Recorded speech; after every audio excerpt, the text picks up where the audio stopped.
Assalamualaikum warahmatullahi wabarakatuh. Alhamdulillahirabbil alamin. Assalatu wassalamu ala sayyidina Muhammadin wa ala alihi wa sahbihi ajmain. Allahumma shalli ala sayyidina Muhammad wa ala ali sayyidina Muhammad. Yang kami hormati, yang sesama kita hormati Ibu Kepala Dinas Perdagangan Koperasi Per-UKM Perindustrian. Lalu po. Ambo 3 bulan di situ tidak hafal juga. Di situ tidak hafal. Kadang-kadang perintahnya dulu. Perdagangan, koperasi, UKM dan perindustrian, Pak. Ya, selamat datang di Balai BPP Etika. Yang kami hormati rekan-rekan dari Dinas Pertanian, langsung Bu Kabid selaku moderator dan beberapa kawan-kawan jabatan fungsional ya sebagai selevel instrumental, dan yang kami hormati koordinator penyuluh juga kepala BPP Ayat Bitak beserta rekan-rekan penyuluh yang hadir. Setelah yang kami hormati, yang kami banggakan Bapak Ibu yang peserta sosialisasi budidaya kopi dari beberapa kelompok tani untuk wilayah Bermani Ulu. Bermani Ulu Raya dong? Tidak ya, Bermani Ulu saja. Kembali mari kita bersyukur pada Allah atas rahmat diberikan kepada kita, atas nikmat umur, kesehatan, kesempatan, dan kekuatan kita hadir di ruangan ini. Salawat dan salam kita sampaikan kepada junjungan Nabi besar Muhammad sallallahu alaihi wasallam. Allahumma shalli sayyidina Muhammad wa ala ali sayyidina Muhammad. Atas tuntunan dan ajarannya kita terlepas dari alam jahiliyah menuju alam ketakwaan Islamiyah kita pada saat ini. Senang kami Bapak Ibu kembali kita bisa mensosialisasikan pada saat ini komoditas kopi. Kemarin kami mensosialisasikan masalah budidaya air tawar, ya, budidaya ikan air tawar di Suromanggi, ya, di Balai Suromanggi di Bermani Ulu juga, tapi pesertanya Bermani Ulu Raya dan Bermani Ulu. Tadi sudah disampaikan oleh koordinator penyuluh kita Pak Jamali bahwa yang pertama berharap memang kegiatan ini sudah lama tidak dilakukan Pak ya. Antara lain barangkali sejak kita bergabung dengan Dinas Pertanian dan Perikanan 2017 ya hampir tidak ada kegiatan untuk pelatihan sosialisasi kepada para petani kita, apakah itu petani kopi, apakah itu bersifat denflot, denfarm, seperti itu tidak, karena memang keterbatasan anggaran. Nah, dengan kawan-kawan bidang di perkebunan ini mencoba dengan meskipun terbatas ada 3 kali sosialisasi gitu ya. 3 kali kita lakukan. 3 kali masalah aren, masalah kopi. Nah, seperti itu yang dilakukan. Insyaallah nanti hari Selasa katanya dari Wakaliwa minta waktunya, itu nanti akan kita sosialisasi masalah aren di Blirang Bu Upi. Jadi kami berkontribusi kembali untuk kegiatan-kegiatan mendukung dari desa wisata Blitar Seberang. Nah, mengenai kopi tadi sudah dijelaskan oleh koordinator penyuluh bahwa ini tanaman untuk di wilayah Bermani Ulu ini hal yang biasa, yang turun temurun zaman kolonial sudah dibudidayakan. Namun dari sisi teknik budidaya kemudian produktivitasnya dibandingkan dengan tempat lain ini masih sangat rendah. Nah, kemudian juga nilai rasanya nanti mungkin kalau sudah sampai rasa sampai dengan packagingnya itu nanti Ibu Upi yang menjelaskan. Nilai rasa kopi kita itu berbeda dengan curug yang wilayah bawah itu saja berbeda. Karena apa? Memang ketinggian tempatnya berbeda. Jadi semakin robusta itu semakin tinggi dia, semakin dari permukaan laut dia akan lebih rasanya lebih spesifik. Ya, lebih nikmat lah. Sintaro lain lagi, nanti ada Sintaro ya. Ya saya singgung aja, Sintaro ini sudah ada kebun induknya kita. Tapi ini ketinggian 1000 ya, Sintaro, Sindang Dataran Robusta. Nah, ini nomor 1 di Prancis ya. Oh ya, ini yang kemarin dicobakan. Begitu ya. Artinya memang ada kekhasannya. Tapi kita dari sisi produksinya yang akan disorot, dari sisi teknik budidayanya harus kita perbaiki, termasuk tadi sempat disinggung mengenai mengurangi herbisida, insektisida dalam rangka untuk menciptakan, mewujudkan pertanian organik. Hari Sabtu yang lalu Bapak Ibu saya diundang oleh salah satu penggiat tanaman organik dari salah satu LSM. Kebetulan di provinsi itu saya ini ditunjuk oleh pusat sebagai Dewan Penasehat. Agak ini juga berkedudukan sama dengan mantan rektor Pak Zainal Muhtamar seperti itu. Alhamdulillah bisa bersilaturahim dengan beliau-beliau, sehingga undangan kepada kami lebih kepada posisi kami di Maporina, masyarakat petani dan pertanian organik Indonesia. Itu yang bisa dilakukan dengan berbagai macam upaya. Tadi sempat disinggung dengan bekas kopi bisa digunakan untuk pupuk organik untuk menggantikan pupuk yang menurut tadi selentingan saya dengar ibu-ibu ngomong mahal gitu kan. Di samping itu kita bisa menyiapkan sendiri daripada terbuang, bisa digunakan untuk pupuk organik. Nah, sebelum ke potensi kopi robusta di Kabupaten Rejang Lebong, Bapak Ibu, saya berterima kasih yang sudah datang ini dari kelompok tani. Kalau kelompok tani kurang aktif, diaktifkan kembali. Kalau kurang anggotanya, monggo ditambahkan kembali. Saya sudah memerintahkan melaksanakan perintah Pak Bupati tanggal 28 Januari 2022, harus petani itu diinventarisir oleh kepala desa, lurah untuk membentuk kelompok tani kalau yang belum bentuk kelompok tani. Karena inilah yang bisa membantu petani-petani kita bentuk kelompok tani. Ya, yang hadir di sini pasti adalah kelompok tani. Kalau tidak kelompok tani tidak kami undang. Ya, karena memang kami mengundang kelompok tani.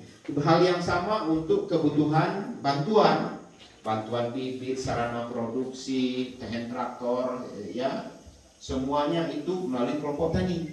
Ya, jadi bapak-bapak boleh mengusulkan usulan masalah untuk tahun depan ya, kultivator kah, mesin rumput kah, tank semprot elektrik kah, silakan untuk diusulkan. Jalan usaha tani ya, silakan diusulkan. Termasuk pupuk bersubsidi itu harus bapak-bapak sendiri ya, Pak ini ya, Pak Koplo yang ngisinya.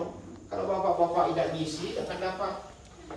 Karena pupuk bersubsidi itu yang membentuknya, yang menyusunnya ada kelompok tani dengan anggotanya, diketahui oleh penyuluh. Nah ini kadang-kadang yang tidak diketahui, termasuk saya baru masuk ke pertanian sekitar lebih kurang ya 7 bulan yang lalu gitu, jangan kita tahu ternyata ERBKK itu elektronik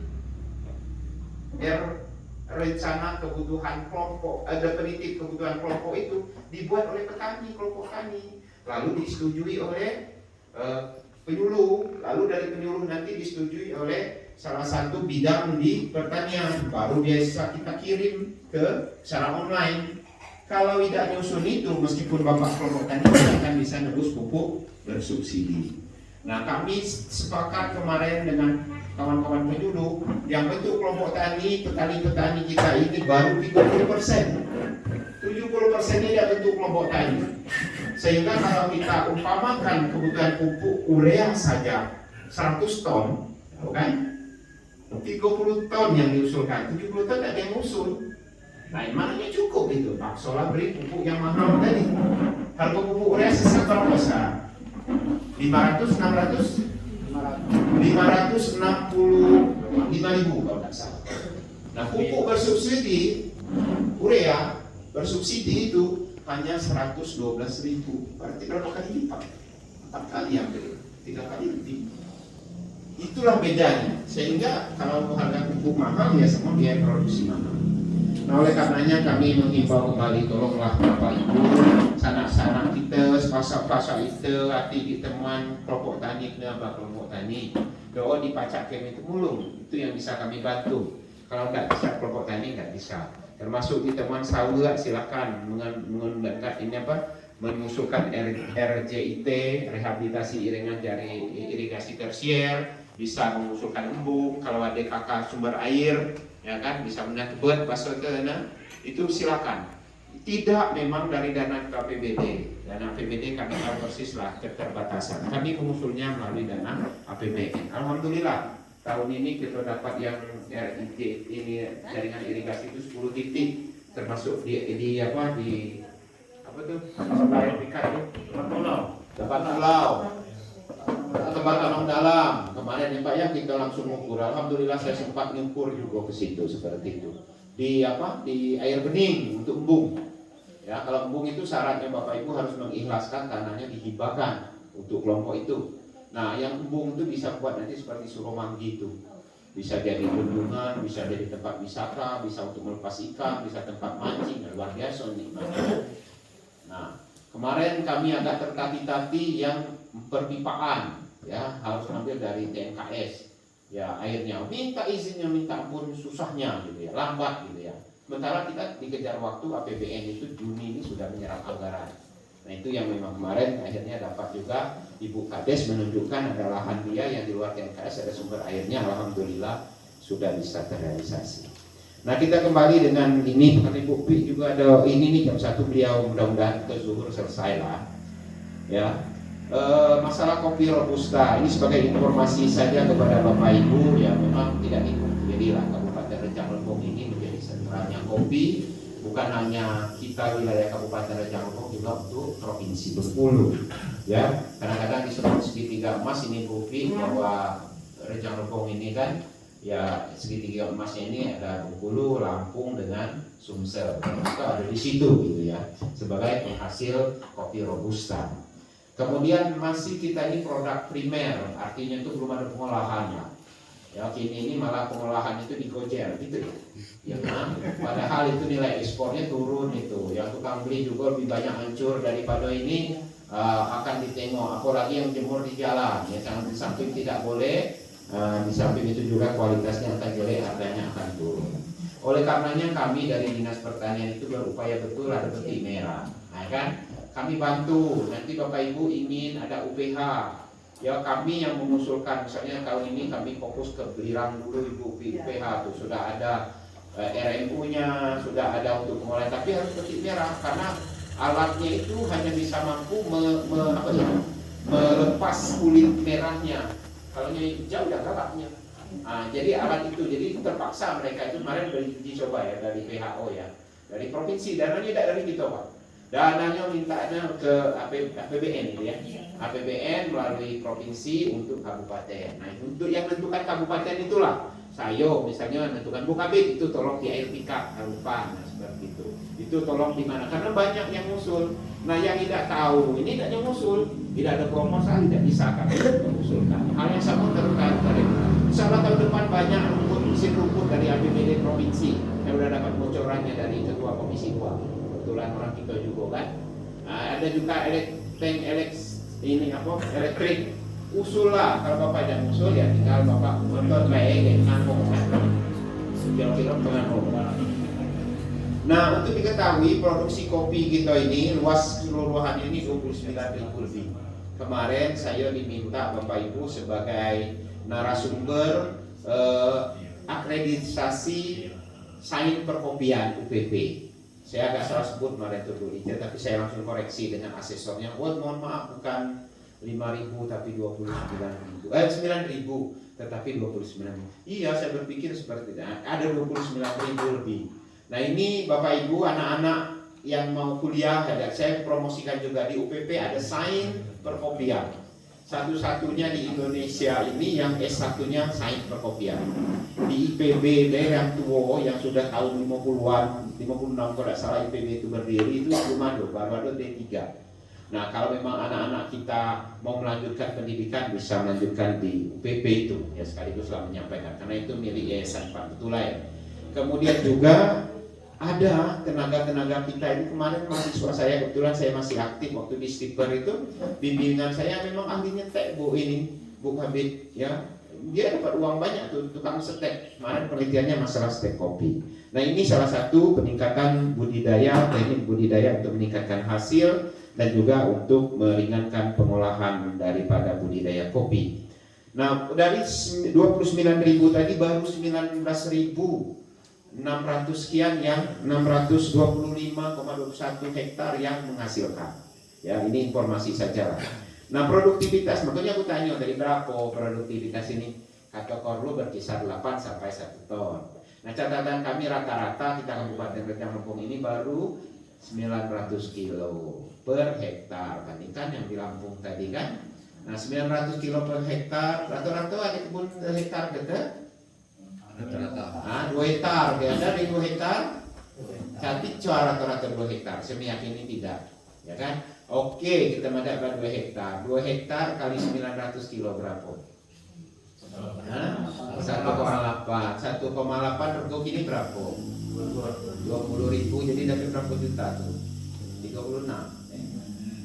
36 juta dibagi 12. Duh. Saya sapit lo juta kan? Bagi anak adik klau belum. Nah, kita jatuhnya seperti itu. Atau tadi dari oke lah dapatnya 3 juta per bulan kali dibagi 30 hari. Kan harus hitungannya seperti itu. Tapi kami meyakini bukan hanya kopi aja yang kita tanam dah, kita nanam yang lain. Tapi dari hitungan-hitungan berproduksi usahakan kita masih jauh dari untuk bisa menghasilkan lebih sejahtera seperti itu. Ya. Kemudian ada itu tadi jenis robusta ya. Saya kemarin ketemu jenis waktu saya mengukur embung di air ini Bu Habib sudah ada ini kita di situ tapi tidak banyak. Kopi Arabica, ya. Kopi Arabica ini lebih mahal ketimbang kopi robusta, tetapi memang produktivitas tempat kita agak kurang. Dia maunya itu di atas 1000 meter di atas permukaan laut. Nah, tahu di sini berapa Pak ini Pak? Ketinggian kita 900 sekian ya. 900 sekian. Kalau dari baru manis itu Pak sudah 1000. Ya, makanya saya ketemu di air dingin yang dekat PGE. Ya. Produktivitasnya ya lebih rendah ya. Untuk saat ini kita punya itu baru 800 kuintal, 800 kilo per hektar. Ya, ini ada beberapa kami mencatat, mungkin kita bersepakat juga bahwa yang menyebabkan rendahnya kopi di Indonesia, termasuk kita Rejang Lempung ini, ya bahan tanamnya asalam seperti itu kan. Kira-kira bejo ciari, ya dia nggak tahu saya juga tidak pernah lihat kopi ciari dia macam mana ya. Nah kemudian juga pohonnya sudah tua kan gitu. Sepanjang ini tadi kan sudah mulai ada replanting atau gimana lah. Kemudian teknik budidaya yang tidak sesuai standar gitu kan. Nah inilah beberapa ini secara nasional juga termasuk Rejang Lempung akan mempengaruhi produktivitas dan mutu yang rendah. Ya. Nah mengenai kopi robusta ini kita punya varietas unggul. Ya tadi mana Sintaro. Nah jualannya Buki ini. Ini Sintaro 1, 2, 3 ini saya sudah melihat kita sudah punya kebun induknya. Insyaallah tahun ini bisa dilepas ya. Nah, tapi ditetapkan. Nah, ditetapkan itu tempatnya di Balai Benih Induk Perkebunan dan Kentang di Bengkok. Nah, tapi nggak tahu dengan kecocokan ini.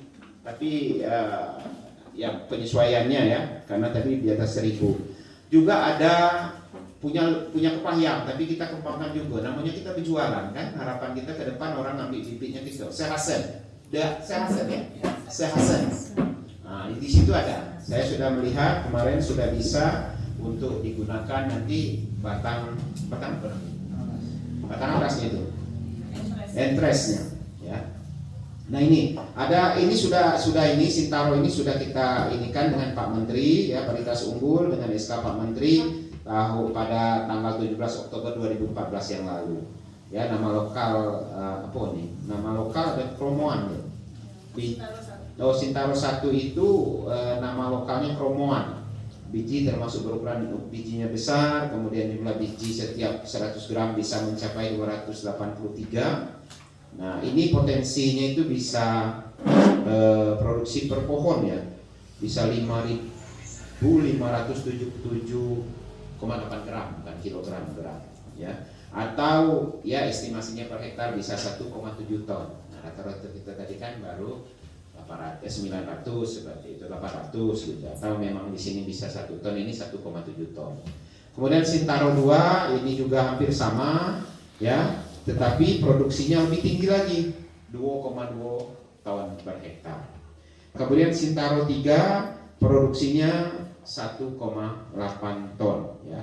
Jadi Sintaro 2 yang memang relatif agak tinggi ya, tinggi dari produknya. Nah, Sehasen yang didaftarkan oleh Kepahyang itu juga estimasi produksinya itu produktivitasnya itu bisa 2,17 ton per hektar. Jadi tetap jangan sampai nanti kawan-kawan penyuluh juga memberikan ilmu kepada para petani kita itu jangan salah tanam. Ya, saya setiap lewat napai ke Bermani Ulu, napai ke ini air dingin ini saya agak sedih. Sedihnya kalau pas saya tengok ada kebun sawit di sebelah kiri. Kalau ke sini sebelah kanan kan, nanam sawit gitu kan. Nah, sawit itu Bapak Ibu cocoknya oleh Allah itu cocoknya itu 400 meter di atas permukaan laut ke bawah. Ditanam tempat kita tumbuh panjangnya biasa itulah. Ada buahnya ala kadarnya atau buahnya tidak mengandung minyak yang baik. Ya, memang ada syarat-syaratnya tersendiri untuk syarat tumbuh kecuali ada itu genetikanya.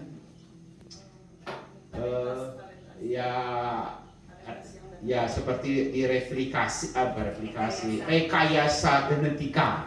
Mungkin itu seperti kurma kan bisa nanam di tempat ini karena itu ada teknologi. Kalau untuk sementara kita ini belum bisa mampu untuk rekayasa masalah sawit itu.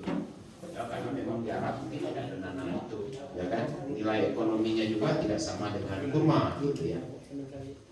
Nah, untuk usaha komoditas kopi yang baik perlu menerapkan beberapa tadi ya, teknologi, kemudian menggunakan bibit yang unggul, pola budidaya yang baik.